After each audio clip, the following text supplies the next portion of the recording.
नमस्कार, मैं हूं सिद्धार्थ और आप देख रहे हैं संवाद लाइव। आप जानते हैं कि पश्चिम बंगाल में विधानसभा चुनाव आखिरी चरण पर है। माहौल भी गर्मा चुका है। प्रधानमंत्री मोदी ने हाल ही रैलियों में 15 साल शासन टीएमसी के शासन पर आरोप भी लगाए। आरोप ऐसा लगाया है कि सिंडिकेट गुंडाराज जिस प्रकार बंगाल में चल रहे थे, उस नीति के हिसाब से अब नया नारा लग चुका है बीजेपी की तरफ से। नारा ये है कि सबका साथ, सबका विकास और होगा सबका हिसाब। ऐसा नारा नरेंद्र मोदी ने लगाया और हाल ही में कांग्रेस अध्यक्ष मल्लिकार्जुन ने भी एक विवाद बयान दिया था। विवाद बयान ये था कि नमाज पढ़ते टाइम जब सांप सामने आए, उस जहरीले सांप को मार देना चाहिए नमाज छोड़ के। चलिए जानते हैं जनता से इन बयानों का क्या राजनीति निशाना निकलता है। चलिए जनता से पूछकर बताते हैं आपको। पश्चिम बंगाल में विधानसभा चुनाव अब अंतिम चरण में। हाल ही में प्रधानमंत्री मोदी ने एक बड़ा बयान दिया है। जिस प्रकार 15 साल शासन करे टीएमसी ने और उसके बाद उसने गुंडा राज और सिंडिकेट जैसे माहौल देखा और जनता ने अब यहाँ पे प्रधानमंत्री ने नया नारा लगवा दिया है, सबका साथ, सबका विकास और सबका होगा हिसाब। क्या लगता है इस नारे पे? प्रधानमंत्री जी नारा के माहिर हैं। हमको लगता है कि प्रधानमंत्री जी जोगीड़ा पर रिसर्च कर डाले। वर्तमान संविधान के खिलाफ क्या मुझे बोलना है, आवाम के साथ के खिलाफ क्या बोलना है, लोकतंत्र के खिलाफ क्या बोलना है, सिस्टम के खिलाफ क्या बोलना है, आवाम के अतीत, वर्तमान और भविष्य के बारे में क्या बोलना है। मैं सीधा प्रधानमंत्री, जब देश का कोई प्रधानमंत्री नहीं है तो इस प्रधानमंत्री पर डिस्कशन करने की क्या जरूरत है। जब देश का प्रधानमंत्री कोई है ही नहीं है, जब देश का हर फैसला ट्रंप ले रहा है, सीज फायर ट्रंप करा रहा है, सीज फायर को ट्रंप बंद कर रहा है, एप्स्टीन फाइल ट्रंप के हवाले है। प्रधानमंत्री के कैरियर को मिट्टी में गाड़ने का अधिकार अगर ट्रंप के पास है तो भारत में तो कोई प्रधानमंत्री है ही नहीं है। भारत में केवल अंधभक्तों का प्रधानमंत्री है। प्रधानमंत्री योजना के बारे में क्या बोले? प्रधानमंत्री योजना इस द्वारा कई गरीबों को तो मदद मिल रही है। मैंने कौन योजना? पश्चिम बंगाल में टीएमसी 15 साल शासन करी है। सिंडिकेट गुंडाराज, क्या ये सब नहीं है? प्रधानमंत्री कहां शासन कर रहे थे? जब टीएमसी 15 साल से शासन कर रही थी, टीएमसी के साथ मिल करके ये सरकार चला रहे थे पश्चिमी बंगाल में, तो टीएमसी के पाप में अगर टीएमसी दोषी है तो ये भारतीय जनता पार्टी दोषी है। अगर टीएमसी शासन में है तो ये केंद्रीय नेतृत्व तो क्या कर रहा था? ये जर्मनी में शासन चला रहा था क्या प्रधानमंत्री? तो ठीक है, अब मान चलिए अब अंधभक्त बोल रहे हैं मोदी सपोर्टर्स को, लेकिन मल्लिकार्जुन ने एक बयान दिया था, नमाज जो पढ़ रहे हैं उनके सामने से अगर जहरीला सांप गुजर रहा हो, जिसमें आरएसएस और बीजेपी को लेकर बात बोली थी, उस तरीके से कैसे आप देख रहे हैं? अगर वो जहरीला सांप का संदर्भ लिए तो ये आखिर आरएसएस क्यों परेशान हो गई? आरएसएस क्यों जान गई कि हम ही को कह रहे हैं? वो आरएसएस का तो नाम लिए नहीं, वो तो नमाज और जहरीला सांप का बात किए। तो मुझे लगता है कि भारतीय जनता पार्टी और आरएसएस केवल सूतलों में मुसलमान का सपना देखती है। पश्चिम बंगाल में क्या दिख रहा है आपको बीजेपी का? पश्चिमी बंगाल में इसके पास कुछ नहीं है। 20 से 25 सीट इसको पानी है, वो गिनी गुथी सीट है। बीजेपी वहां लड़ाई में नहीं है, बीजेपी लड़ाई से आउट है। चलिए अब अगले सवाल बताइए, क्या लग रहा है पश्चिम बंगाल में जो माहौल बन रहा है? प्रधानमंत्री नरेंद्र मोदी ने कहा है कि गुंडा राज, सिंडिकेट 14 साल से शासन कर रही टीएमसी ये सब बरकरार रख रही है।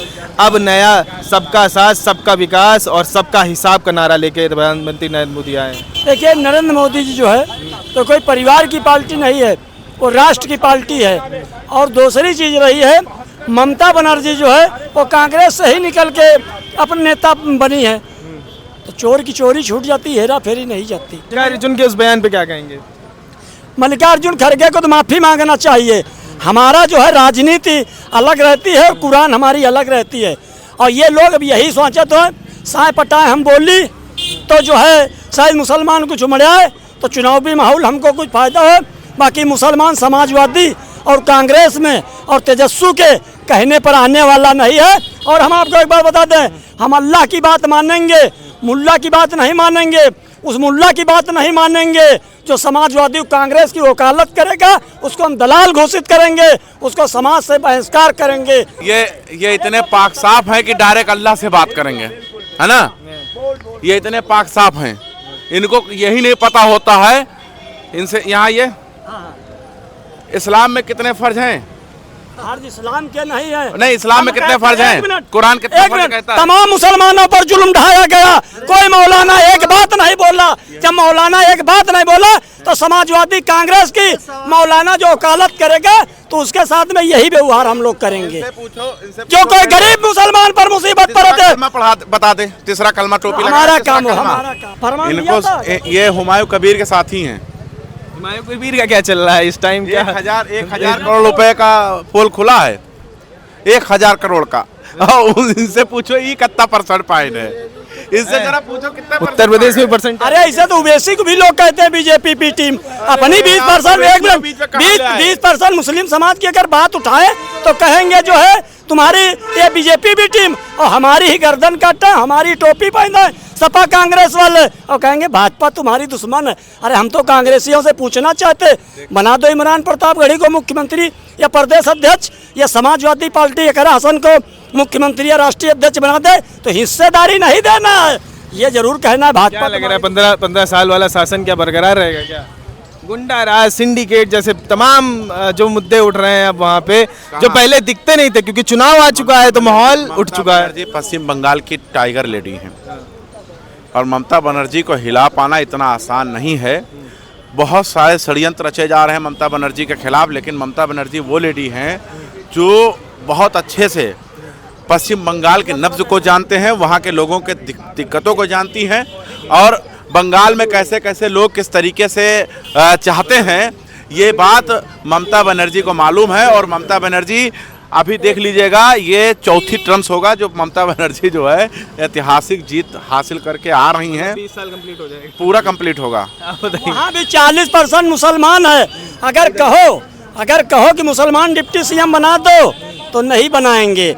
ये जितने कांग्रेस और कांग्रेस के ठगबंधन और गठबंधन वाले हैं, ये लोग केवल मुसलमानों को भाजपा की भय दिखाना चाहते, दिखा के फायदा उठा रहे, और जब हिस्सेदारी की बात करो तो नहीं देंगे। 1 मिनट, 47 से 89 तक कभी गृह मंत्री मुसलमान को नहीं बनाया जो है कांग्रेस ने। स्वर्गीय वीपी सिंह साहब ने मुफ्ती सईद साहब को भारत सरकार में गृह मंत्री बनाने का काम किया, उसमें अटल बिहारी वाजपेयी जी की भाजपा की भी गठबंधन की सरकार थी। सर देखिए, जो पश्चिम बंगाल के इलेक्शन के बारे में आप पूछना चाहते हैं तो एक शेर में कहना चाहूँगा, जंगल चाहे जितना खूबसूरत है, खरगोश के बेटे का नाम नायम है और पूरी दुनिया में आदरणीय ममता बनर्जी का जलवा कायम है।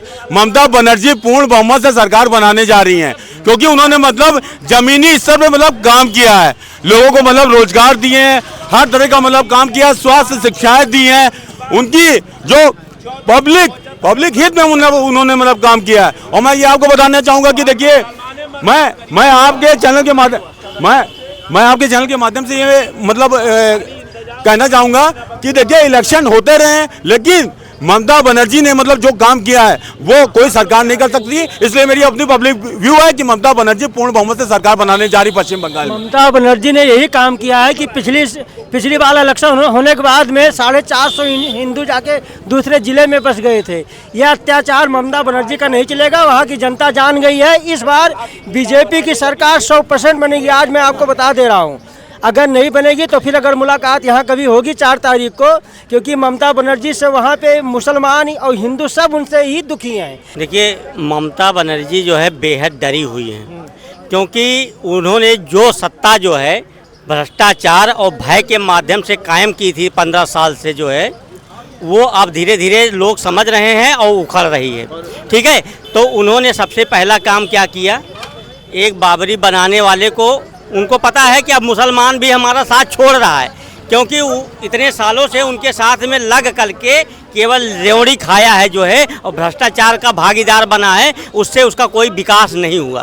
तो ऐसी सत्ता को बिहार की तरह जो है वहाँ के युवा और वहाँ की महिलाएं उखाड़ के फेंकेंगी और इनको दोबारा सत्ता में अब आने नहीं देंगी क्योंकि अब बिहार को, पश्चिम बंगाल को बांग्लादेश कोई बनते हुए देखना नहीं चाहता। तो पश्चिम बंगाल में माहौल बना हुआ है विधानसभा चुनाव का और आखिरी चरण है और जनता के बीच में भी चुनाव को लेके माहौल बना हुआ है। जनता को आपने सुना, आपको क्या लग रहा है हमें कमेंट बॉक्स पर जरूर बताओ और ऐसे ही न्यूज़ के लिए मेरे साथ बने रहिए। मैं सिद्धार्थ, संवाद लाइव।